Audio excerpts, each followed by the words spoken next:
Información internacional, nos vamos a Perú porque la crisis política e inestabilidad de aquel país han derivado en hechos de violencia. José de Jesús López Almejo, buenas noches, ¿cómo estás? Qué gusto saludarte. ¿Qué está pasando en Perú? Que hay violaciones a derechos humanos, incluso dentro de universidades. Y esto además por petición de su rectora. Así es, mi querido Juan. Pues primero que nada, mucho gusto en saludarte. Feliz semana, feliz inicio de semana, aunque ya veo que empezó muy fuerte la semana.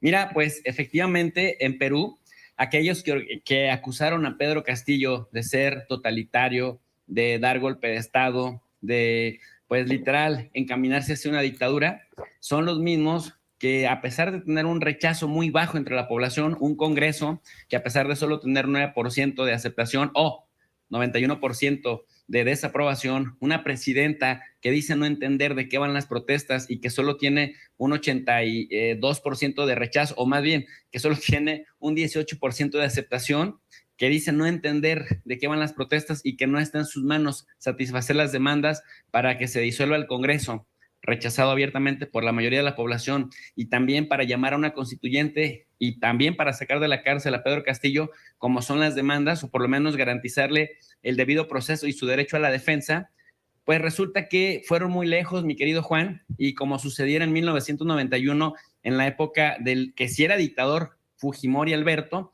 el padre de quien ahora está encabezando una corriente que tiene al Perú volteado de cabeza, ingresaron a la Universidad De Keiko Nacional Fujimori.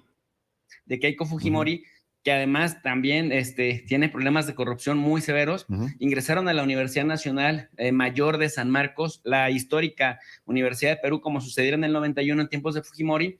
Arrestaron a casi 200 estudiantes, los pusieron contra la pared y bueno, literal los trataron como criminales. Muchos de ellos o algunos de ellos, además de ser estudiantes, también eran quechua parlantes.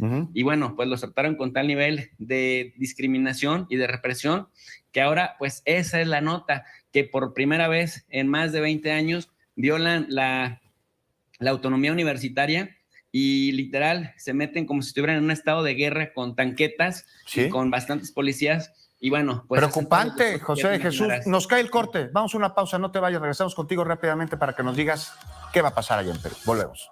Estamos de regreso. Continúa con nosotros el internacionalista José de Jesús López Almejo. Estamos hablando de la situación que se vive en el Perú. Hablábamos de que se violentó por primera vez en muchísimos años la autonomía de la universidad allá en aquella nación. Se exige por parte de miles de manifestantes que se convoquen a elecciones, que se renueve el Congreso, que haya una asamblea constituyente.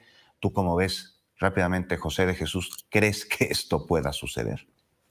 Finalmente lo veo muy difícil, estimado Juan, porque los poderes fácticos peruanos, al no sentirse con la seguridad de poder ganar elecciones parlamentarias, al Poder Ejecutivo, incluso gobernadores ya le han pedido la renuncia de Dina Boluarte, que ahora representa irónicamente a esos sectores fácticos a las derechas, están apostando a que se enfríen las cosas, calentándolas más, pero como no van a anticipar elecciones, porque la última palabra la dijeron que hasta abril del 2024, apostando a que en ese trayecto se enfríen las cosas, porque saben que por ahora no podrían ganar una elección. Me parece que van a alargar lo más que puedan en este momento, porque si es por la vía institucional... ¿Pero qué tanto les puede permitir las manifestaciones ciudadanas para que permanezcan trepados en esta postura? José de Jesús, la situación es muy delicada. Allá en Perú hay una inestabilidad como hace mucho tiempo no lo había en un país que vive en la inestabilidad permanentemente.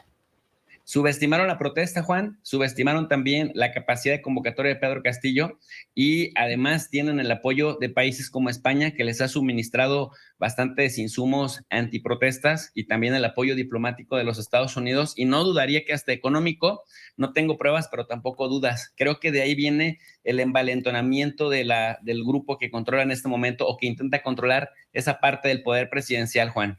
Oye, rápidamente, bueno, ya hasta Almagro se pronunció, no sobre lo de la universidad, pero sí sobre la situación que se vive en Perú.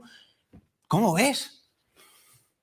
Me parece que Almagro tiene ahí una doble situación, una situación personal de faltas en la OEA, un tema de ética que le están juzgando por haberse enamorado de una subordinada, y por otro lado, pues está vulnerable y tiene que decir el guión que le formulen en Washington para para poder salir adelante con su cargo. Si tiene que ser demócrata, lo va a hacer discursivamente, y si tiene que repudiar a Pedro Castillo, el presidente derrocado, lo va a hacer sin lugar a dudas. En este momento, pues es una marioneta más del poder fáctico, y no va a, digamos, atentar contra el orden que se establezca fácticamente también en Perú, Juan. Pues estaremos muy pendientes, José Jesús López Almejo. Muchísimas gracias por habernos acompañado y te mandamos un abrazo. Nos vemos pronto.